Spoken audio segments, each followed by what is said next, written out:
2024 চনৰ লোকসভা নিৰ্বাচনৰ ফলাফলৰ পাছতে মুছলমানৰ ওপৰত অত্যাচাৰ বৃদ্ধি পাইছে নিৰ্বাচনৰ ফলাফলৰ পিছত দেশৰ বহু ঠাইত মুছলমানক আক্ৰমণৰ ঘটনা বৃদ্ধি পাইছে উত্তৰ প্ৰদেশত দুজনকৈ মৌলানাক হত্যা কৰা হৈছে আকবৰ নগৰত মুছলমানৰ ঘৰ বুলডোজাৰ লগাই ভাঙি পেলোৱা হৈছে ছত্তীশগড়ত দুজন মুছলমানক হত্যা কৰা হৈছে সংঘ পৰিয়ালে মুছলমানৰ পৰা প্ৰতিশোধ লৈছে নেকি এক ডাঙৰ প্ৰশ্ন উত্থাপন কৰিছে AIMৰ নেতা আসাদুদ্দিন ওৱেইছিয়ে কিছু সময় পূৰ্বে আসাদুদ্দিন ওৱেইছিয়ে টুইট যোগে এই কথা জনাইছে যে নিৰ্বাচনৰ ফলাফলৰ ঘোষণাৰ পাছতেই মুছলমানৰ ওপৰত আক্ৰমণৰ ঘটনা বৃদ্ধি পাইছে উত্তৰ প্ৰদেশত দুজনকৈ মৌলানাক হত্যা কৰাৰ পাছতেই আকবৰ নগৰত মুছলমানৰ ঘৰ বুলডোজাৰ লগাই ভাঙি পেলোৱা হৈছে লগতে ছত্তীশগড়তো মুছলমানক হত্যা কৰা হৈছে আসাদুদ্দিন ওৱেইছিয়ে কৈছে সংঘ পৰিয়ালে মুছলমানৰ পৰা প্ৰতিশোধ লৈছে নেকি পৰৱৰ্তী খবৰ মহিলাক যৌন শোষণ কৰা বিজেপি আইটি সেলৰ অধ্যক্ষ অমিত মালবিয়াক কেতিয়া গ্ৰেপ্তাৰ কৰিব চৰকাৰক লৈ এই প্ৰশ্ন কৰা হৈছে প্ৰধানমন্ত্ৰী নৰেন্দ্ৰ মোদীৰ বেটি বাঁচাও বেটি পঢ়াও স্লোগান কলৈ গ'ল প্ৰধানমন্ত্ৰী নৰেন্দ্ৰ মোদীৰ বিজেপি দলৰ আইটি সেলৰ অধ্যক্ষজনে এতিয়া মহিলাৰ যৌন নিৰ্যাতনৰ লগত জড়িত হৈছে মহিলাক যৌন শোষণ কৰিছে বিজেপি আইটি সেলৰ অধ্যক্ষ অমিত মালবিয়াই আৰু এতিয়ালৈকে তেওঁ গ্ৰেপ্তাৰ কৰা নাই আন এটা খবৰ সন্ত্ৰাসবাদী আক্ৰমণত জৰ্জৰিত হৈ ভাৰতবৰ্ষই আজিও সংগ্ৰাম কৰি আছে আৰু আমাৰ প্ৰধানমন্ত্ৰীৰ এইবোৰত একেবাৰে গুৰুত্ব নাই 2014 চনত নৰেন্দ্ৰ মোদী প্ৰধানমন্ত্ৰী হোৱাৰ পিছৰে পৰা তেওঁৰ চৰকাৰৰ অধীনত সন্ত্ৰাসবাদী আক্ৰমণ বন্ধ হোৱা বুলি দেশক জনাবলৈ বাৰে বাৰে চেষ্টা কৰা হৈছে বিজেপি আৰু নৰেন্দ্ৰ মোদীয়ে কিছুমান তথ্য আৰু পৰিসংখ্যা লুকুৱাই ৰাখি আৰু মিছা আখ্যানেৰে সংবাদ মাধ্যমক বিপদে পৰিচালিত কৰি এনে দাবী উত্থাপন কৰে যদিও সত্যটো অতি ভয়ংকৰ 2014 চনৰ পিছত সংগঠিত হোৱা বৃহৎ সন্ত্ৰাসবাদী আক্ৰমণৰ ওপৰত আমি যদি চাওঁ তেনেহলে এক দীঘলীয়া লিষ্ট আমি দেখিবলৈ পাম 23 ডিসেম্বৰ 2014 অসমত সংগঠিত সন্ত্ৰাসবাদী আক্ৰমণত 85 জনকৈ লোকৰ মৃত্যু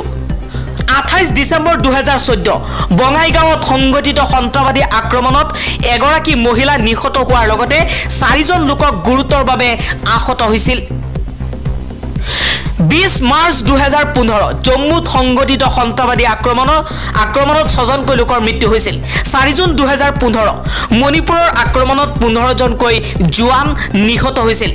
27 জুলাই 2015 গুৰদাসপুৰত সংগঠিত সন্ত্ৰাসবাদী আক্ৰমণত 10 জনকৈ লোকৰ মৃত্যু হৈছিল 2 জানুৱাৰী 2016 পাঠানকোটৰ বায়ুসেনাৰ ঘাটিত সন্ত্ৰাসবাদী আক্ৰমণত 7 জন জোৱান আৰু এজন সাধাৰণ নাগৰিকৰ মৃত্যু হৈছিল 25 জুন 2016 জম্মু কাশ্মীৰৰ পাম্পুৰত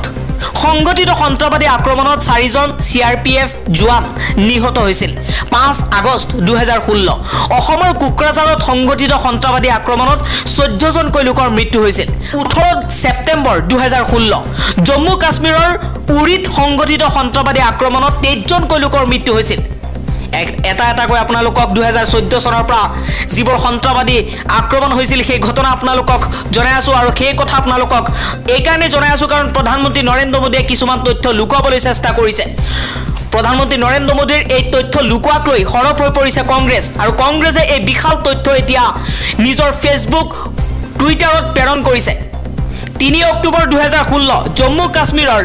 বাৰামুল্লাত সন্ত্ৰাসবাদী আক্ৰমণত 5 জনকৈ লোকৰ মৃত্যু হৈছিল 6 অক্টোবৰ 2016 জম্মু কাশ্মীৰৰ হান্দৱাৰাৰ ৰাষ্ট্ৰীয় ৰাইফলছ কেম্পত সংগঠিত এক সন্ত্ৰাসবাদী আক্ৰমণত মৃত্যু হৈছিল 29 নৱেম্বৰ 2016 জম্মু কাশ্মীৰৰ নগ্ৰোতাত সন্ত্ৰাসবাদী আক্ৰমণত 10 জনকৈ লোকৰ মৃত্যু হৈছিল দন্তেৱাড়াত নক্সালবাদী আক্ৰমণত 11 জনকৈ লোকৰ মৃত্যু হৈছিল 6 অক্টোবৰ 2016 জম্মু কাশ্মীৰৰ হান্দৱাৰাৰ ৰাষ্ট্ৰীয় ৰাইফলছ কেম্পত সংগঠিত হৈছিল এক আক্ৰমণ 29 নৱেম্বৰ 2016 জম্মু কাশ্মীৰৰ নগ্ৰোতাত সন্ত্ৰাসবাদী আক্ৰমণত 10 জনকৈ লোকৰ মৃত্যু হৈছিল 11 জুলাই 31 জুলাই 2023 মহাৰাষ্ট্ৰৰ পালঘৰত জয়পুৰ এক্সপ্ৰেছ হত্যাকাণ্ডত 4 জনকৈ লোকৰ মৃত্যু হৈছিল ভোটগ্ৰহণৰ সময়ত ভক্তক আক্ৰমণ কৰি হত্যা কৰা হৈছে তেওঁ নিৰ্বাচনী ভাষণত মিছাকৈ মানুহক কৈছিল যে দেশ সুৰক্ষিত হাতত